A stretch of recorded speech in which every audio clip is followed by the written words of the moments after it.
Are you lost in the chaotic whirlwind of day-to-day busyness? Do you yearn for a deeper sense of meaning and purpose in your life? Welcome to Be You, Your Story, Your Purpose, the podcast dedicated to empowering women on their journey of self-discovery and finding their true purpose through their own story. I'm your host, Brenda Simmons. Welcome, my friends, to the podcast. I am so glad that you are here with me today. I want to talk with you today about celebrating and what it means to truly experience uninhibited celebration. Well, what do I mean by that?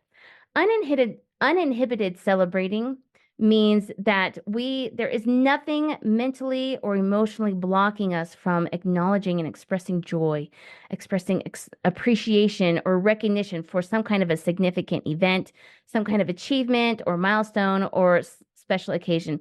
Uninhibited celebration means there is nothing blocking us from marking and honoring those moments of success, those moments of happiness or importance, both individually and collectively with other people. So why do we sometimes experience inhibited celebration? I think there's really three main reasons why we tend to do this. Number one is negative self-talk. When we are talking, well, let me back up. Our thoughts generate emotions. Our emotions influence the actions that we take, and the actions that we take are what drive the results that we see in our lives. So when we are talking negatively to ourselves, we're going to have negative emotions. That's going to drive us to do things that maybe aren't in our best interest, or maybe we don't do anything at all. And that's going to give us the results that are not what we truly want in our lives. And so we have to take a look at our thoughts. And when we are negatively talking to ourselves, what happens is we're often dismissing what we've accomplished as being small, or maybe we think it's inconsequential. And so by doing that, we're not allowing ourselves to then celebrate as we should. And that counts for the small things, the small wins that we have on the daily, or it could be the big accomplishments. And so that negative self-talk is a celebration killer right off the bat. Number two is comparison. Comparison is equally as devastating to celebration. And I believe you've got two ends of the spectrum that qualify for this. You've got on one end of the spectrum, you've got envying other people, and worrying about what other people think about you and constantly looking to others for approval because you don't feel like you measure up to them. And so your wins will never be as good as theirs because they aren't yours, right? They're somebody else's, and you will always fall victim to that comparison. Now flip that on the other side of the comparison spectrum. Sometimes we have self-importance and we have pride and we think we're better than other people. And so we diminish the accomplishments of other people. And this is equally as destroying in our celebration as the other spectrum. So comparison, no matter where you are in that spectrum, is also a celebration killer. And the last celebration killer that I want to mention is anger. This means holding a grudge. It means doing things out of spite. And the reason why it is a celebration killer is because emotionally, joy and hate cannot reside in the same space. So if you truly want to celebrate in that moment, we've got to remove that anger. So if celebrating means no negative self-talk, no comparison, and no anger, how do we get ourselves into a position where we are not experiencing those things in that celebratory moment? Well, I think that it's a twofold solution, right? It's definitely an antidote, and that antidote is responsibility and gratitude. And these two principles work in tandem together to create a space where you can experience that uninhibited celebration. So ultimately, what it means is accepting your story and being grateful for it. And that's really what it comes down to. So let's dive a little bit deeper into this responsibility and gratitude. Responsibility is all about getting out of that victim mindset. That victim mindset is what creates a lot of that negative self-talk. It creates a lot of that comparison. And when we are in a victim mindset, we don't own any of the negative things that happen to us, right? All of our failures, all of the bad, things that, even if it's an act of God, right? Nothing is ours to own, right? What happens though when you're in a victim mindset is because you don't own anything, you don't own the bad things that happen to you, but you also don't own the good things that happen to you. You can't.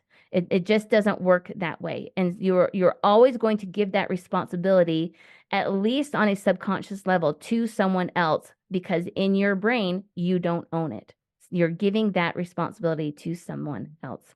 And so when we have 100% ownership of the bad things and we have 100% ownership then of the good things, then we can take 100% ownership of the celebration. And so we are uninhibited to celebrate because it's ours, because we own it. Now, I want you to keep in mind, to remember that obviously we cannot control everything that happens to us. When I was in high school, I was in an earthquake in the Bay Area, right? You can't control stuff like that, right? You can't control the actions of other people that affect you, right? So I fully understand, and we all should understand that no, we cannot control everything that happens to us. Yet, we can control 100% the way in which we react to those things. The way that we take ownership of anything that happens to us, whether it's good or whether it's bad. So by taking that responsibility and taking that ownership, it then frees us to experience those wins and experience them on an authentic and on a deeper level. Now, is it possible to share responsibility and therefore share the wins? And I think absolutely 100% that is true. Just know that each person needs to take 100% responsibility on your team in order to make that team a cohesive unit. And I think the Olympics is a really, really great example of this. You look at all, like the relay races, or when you've got a team event, it really takes every member of that team taking 100% responsibility for their own training, for their own reactions, for all of the things that they have to do to get into that moment where they are competing together as a team. Now, you also have to look at that. Well, what if one of the members of your team fails? Then you have to go back and you have to remember that you always have 100% ownership in how you react. And so, again, it's going back. If you're in a team and you're trying to get this all together, then you have the responsibility of how you react and how you manage yourself and how you interact with other people. All right, so let's look at gratitude.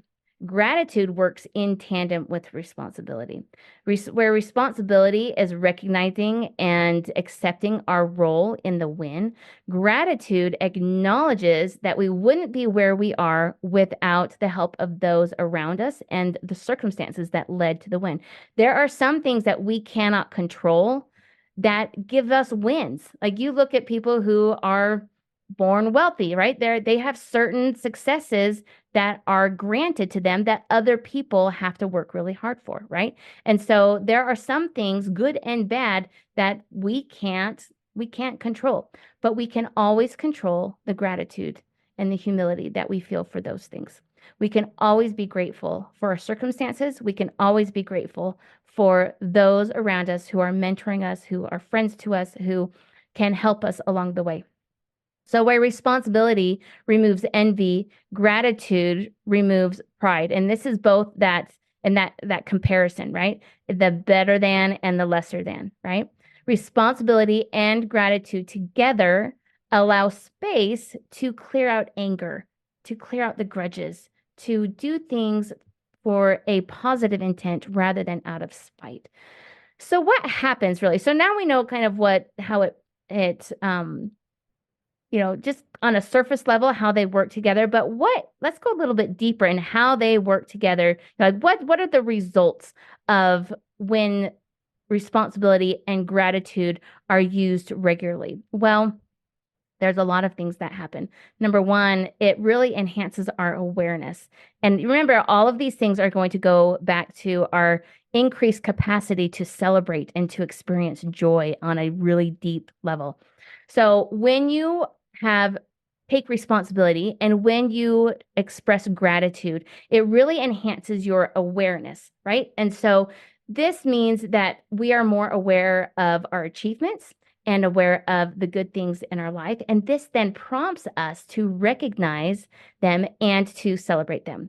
When you use responsibility and gratitude in tandem, it helps to shift our focus. So it helps shift that focus from all of the things that went wrong and all of the bad things that are going on to what went right.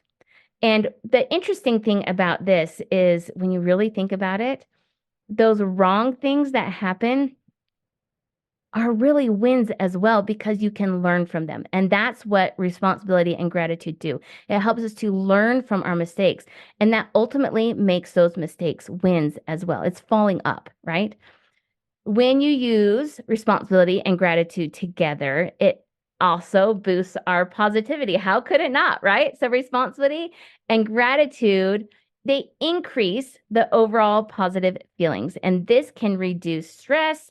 It makes us more inclined to take time out to celebrate, and it makes it so that no matter what you're doing, there's a win in there. There's some positivity. There's some great things going on because your overall mood is boosted.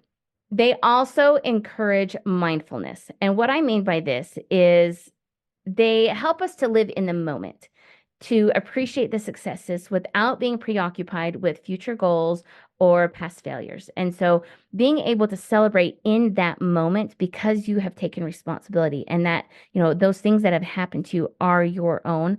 And you're showing gratitude for them. And so all of that helps you to be present right in that moment, right when you want to express that celebration.